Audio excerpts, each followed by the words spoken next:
आदिवासींना मुख्य प्रवाहात आणण्यासाठी राज्य सरकार प्रयत्नरत आहे, पण राज्याचा आदिवासी विभागच या प्रयत्नांना हरताळ फासतोय। शौचालय, न्हाणीघर अत्यंत महत्त्वाच्या मूलभूत सुविधा, पण याकडेच दुर्लक्ष केलं जातं। महिलांच्या बाबतीत तर या दोन्ही मुद्द्यांबाबत जास्त गांभीर्यानं आणि बारकाईनं लक्ष देणं गरजेचं आहे। दुर्लक्ष केलं तर स्त्रियांना गंभीर आजारांना सामोरं जावं लागतं। शौचालयांबाबत सरकारही जाहिरातींच्या माध्यमातून समाज प्रबोधनाचं काम करते, पण इथे तर दिव्याखालीच अंधार दिसतो।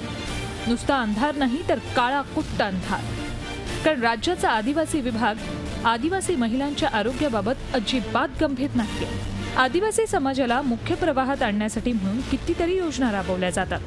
हे सगळं आम्ही एवढ्यासाठी सांगतोय कारण रायगड जिल्ह्यातल्या ती मजबूत असावं लागतं।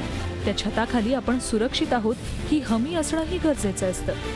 शिवाय अतिशय महत्त्वाची बाब म्हणजे आरोग्यासाठी आवश्यक असलेल्या सुविधा या छताखाली मिळायला हव्यात। त्या म्हणजे अर्थातच पक्की शौचालय। भालीवाडीमध्ये या निवासी आश्रमशाळेत मात्र पक्की तर सोडाच, पण जी शौचालयं आहेत त्यांना शौचालय म्हणायचं का असा प्रश्न पडतो। आदिवासी विभाग करतोय तरी काय?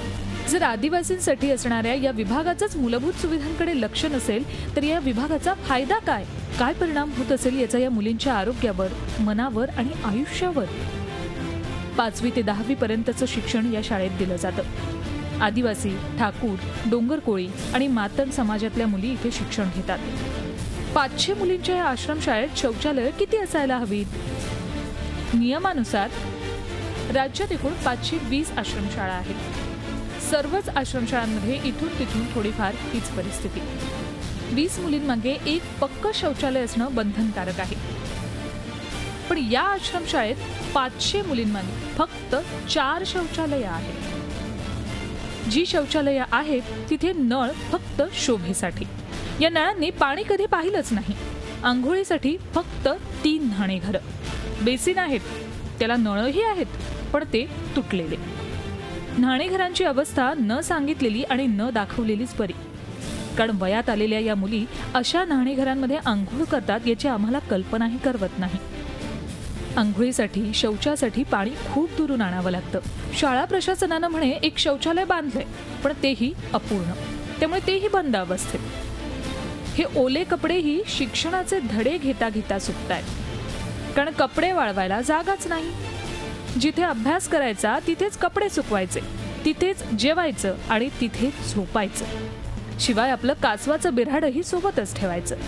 बरं, ज्या हॉलमध्ये या मुलींचं असं संपूर्ण विश्व सामावलंय तो हॉल तरी चांगला आहे का? नाही, तोही गळकाच। बिल्डिंग चालू झाली नाही त्याच्यामुळे आम्हाला हे नाही, व्यवस्था अशी गचरी आहे त्याच्यामुळे झोपता येत नाही। तिकडे आतमध्ये नळ नाही का? आहे, पाणी नाही येत। पाणी बंद करून ठेवतात ना, ते नळ बंद करतात। या मुलींना एकाच हॉलमध्ये रात्री झोपवलं जातं, त्याच हॉलमध्ये दुपारी जेवण दिलं जातं आणि त्याच हॉलमध्ये दिवसा अभ्यास करायचा। म्हणजे ह्या स्थितीमध्ये त्या मुली राहत होत्या। त्याची कारणं विचारले असता त्यांनी सांगितलं की PWDनं 3 वर्षापूर्वी या शाळेसाठी नवीन इमारत बांधून तयार केलेली आहे, फक्त त्यातले किरकोळ कामं आहेत, ती झाली नाहीत, त्यामुळे ती वर्ग केली नाही। आदिवासींसाठी काम करणाऱ्या एका स्वयंसेवी संस्थेनं या समस्येला वाचा फोडली। संस्थेने ही समस्या मांडली सी हेल्पलाईनकडे। हेल्पलाईनच्या टीमने आश्रमशाळेची पाहणी केली आणि कॅमेऱ्यात कैद केली ही भयानक परिस्थिती। आणखी एक वास्तव हेल्पलाईनच्या टीम पुढे आलं। आदिवासी विभागानं शाळेच्याच आवारात 40 लाखांचा खर्च करून निवासी वसतिगृहासाठी प्रशस्त इमारत बांधली, पण गेल्या 3-4 वर्षांपासून ही इमारत तशीच आहे। आम्ही जेव्हा या इमारतीची पाहणी केली तेव्हा ही इमारत किती तकलादू आहे हे आमच्या लक्षात आलं। सर्वच सुविधांचा या इमारतीत अभाव। या हॉलची स्थिती अशी आहे, आजची स्थिती अशी आहे की तिथं 8वी, 9वी, 10वी, 12वीच्या म्हणजे साधारणपणे मोठ्या मुलींना झोपण्यासाठी तो हॉल बांधलेला आहे, पण तो वापरात नसल्यामुळे त्या मुली सर्व एकाच हॉलमध्ये कोंबल्या जातात।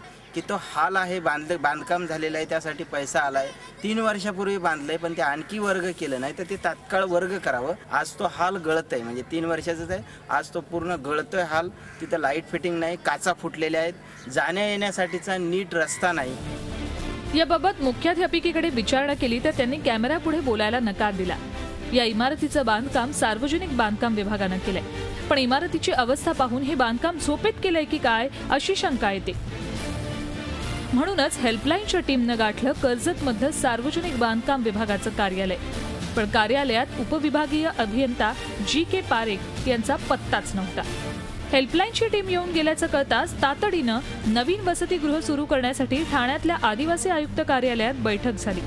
पण जोवर हे नवीन वसतिगृह सुरू होत नाही तोपर्यंत हेल्पलाईनची टीम स्वस्थ बसणार नाही, कारण सवाल या मुलींच्या भविष्याचा आहे.